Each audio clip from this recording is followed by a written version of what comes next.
You don't need to worry about the fact that I didn't post a February wrap up because we're going to jump it together with a January and February wrap up.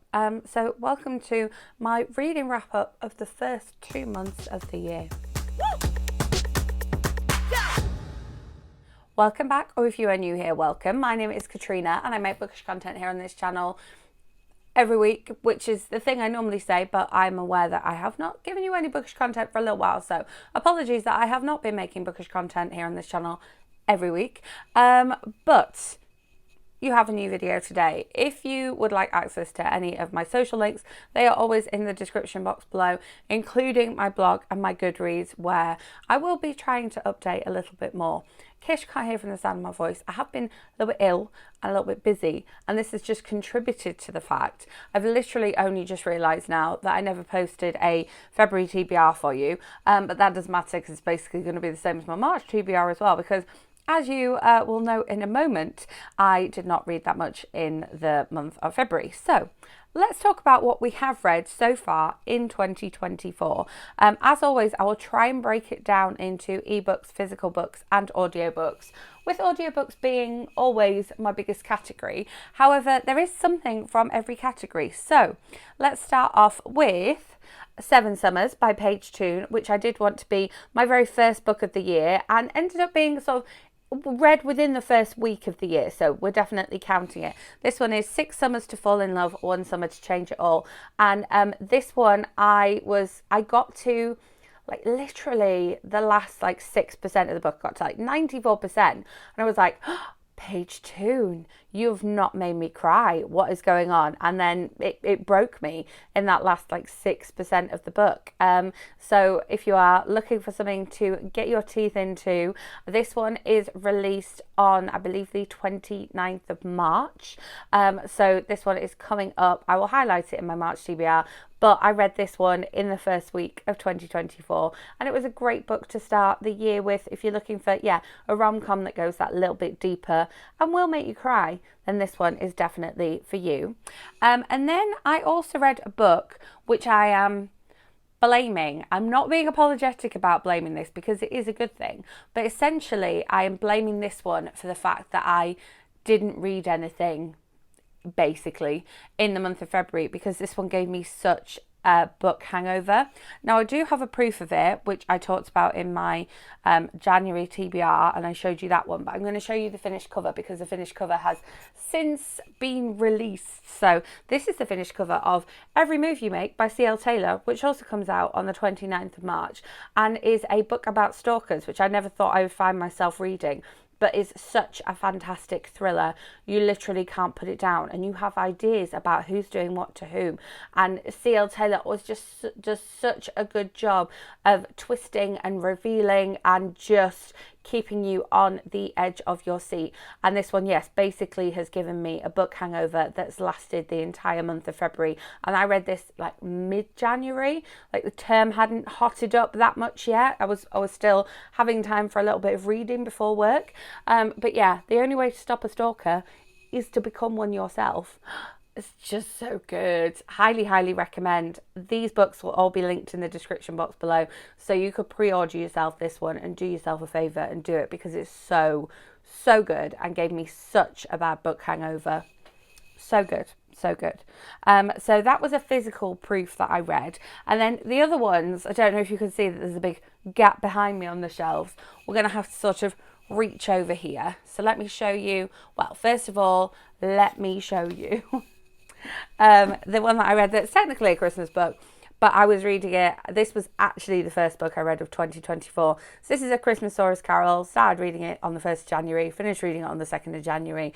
It's the latest book in the Christmasaurus series by Tom Fletcher, and it basically follows a little story about Ebenezer Scrooge, which is quite cool.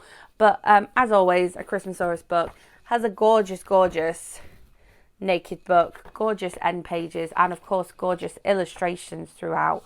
And I mean, just the whole cover. I actually ended up picking this one up in Costco. I sort of went in for my regular like Costco bits that I get, and ended up coming out with 3 really beautiful books. But like, yeah, again, some of the illustrations, and then it's got that like whole, there's Ebenezer Scrooge, oh no, that'd be Jacob Marley, wouldn't it? It's got that whole elf message of the best way to spread Christmas cheer is singing loud for all to hear, and I will now take that one into school because it is a lovely middle grade. Oh yeah, here's the physical proof, which I think is also very, very stunning and we love, and there's the back of it because I'm watching you. I think, did it have a cover copy in it? But it's such a lovely floppy proof. That's why I read it as this one. Yeah, the only way to stop a stalker is to become one yourself. So there's a physical copy of that. But I did read, are you ready? Oh, this was a lovely day.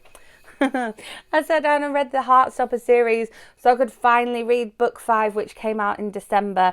But I'm really pleased that I kind of saved them for a moment where I could just sit down and binge the entire series, because then what happened was I went on a bit of an Alice Oseman binge, which you will see coming up, definitely. But, it was so great to be in this world again. And then I finished reading the book and I was like, I want to start watching the series again. So I've been dipping in and out of the series on Netflix because it's just so joyful and so wonderful. And I can't wait for there to be a new series so I can sort of dive into this world again. But yes, I read the Heartstopper series, so those can now go on the bookshelf behind me again. So it doesn't look quite so bare. I had to stick a big chunky special edition copy of Wonder in there. Let me put these down. If you haven't read the Heartstopper series, I highly recommend it. Yes, it's a young adult graphic novel series and I'm a 39-year-old woman reading it, but it's just so beautiful and so romantic. And again, as a teacher reading it, there's such wonderful messages in there too. So physical books, we read all of those, and then let's go back to some audiobooks that I read, because as I say, I did end up going on a bit of an Alice Oseman binge. I looked it up and checked what sort of order I needed to read them in, because I know that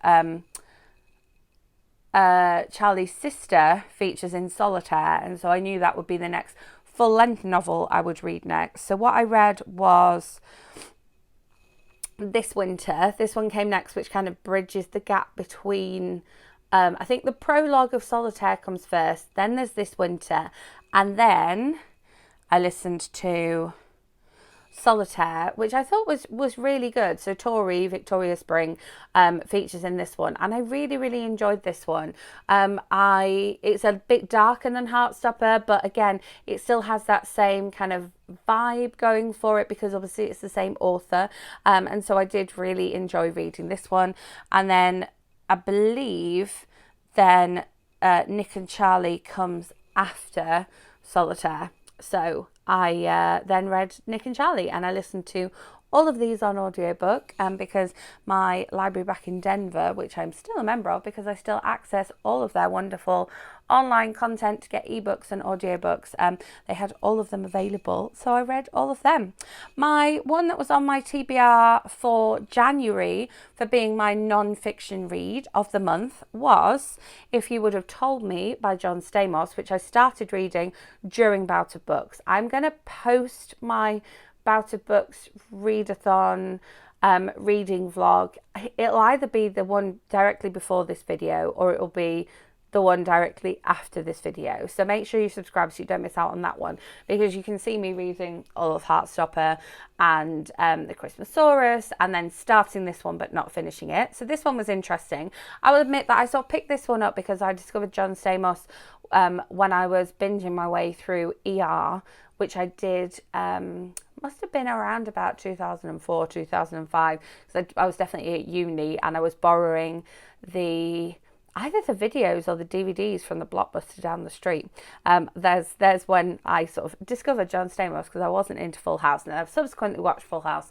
But then also I know that he is a big Disney fan and has part of the original Disneyland signage in Disneyland Hotel, I think, signage in his back garden, and so I was interested to sort of hear what he had to say on that front, and it was an interesting read. And obviously, with it being quite new, he talks about the death of Bob Saget in there as well, which was fairly recent, and so I was interested in that one.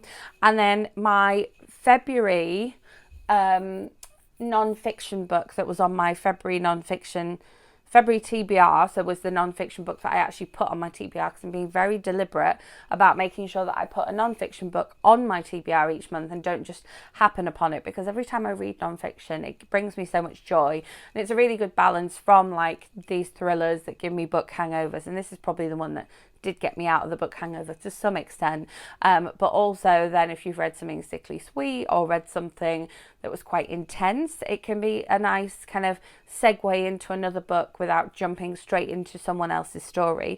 So I read Being Henry, The Fonz and Beyond by Henry Winkler, and again, both of these books were read by the authors, and so I would never not have done these ones on audiobook because it's them telling their own story. And yeah, this one was really interesting.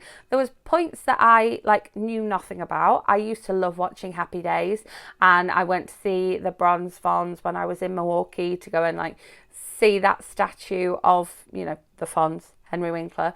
I think I'm taller than it, but yeah, if I can find a picture, I'll pop it at the end for you. But yes, I really enjoyed listening to this one, and again, got it from my library, enjoyed the audiobook. It's read by him, and yeah, I didn't realise he had such a lovely, long and happy marriage, and that brought me joy as well, which was really nice. And so this is the one and only book that I read in the month of February. You know, the month of romance and romantic fiction, and you know, it's a short month, so you could read short books. I read an autobiography and listened to it on audiobook, and that's it. So there's my February wrap up for you. So then something else I listened to on audiobook during a bout of books was again one that came out on, I think, the 3rd of January, and this one is OK Cupid by Mason Deaver.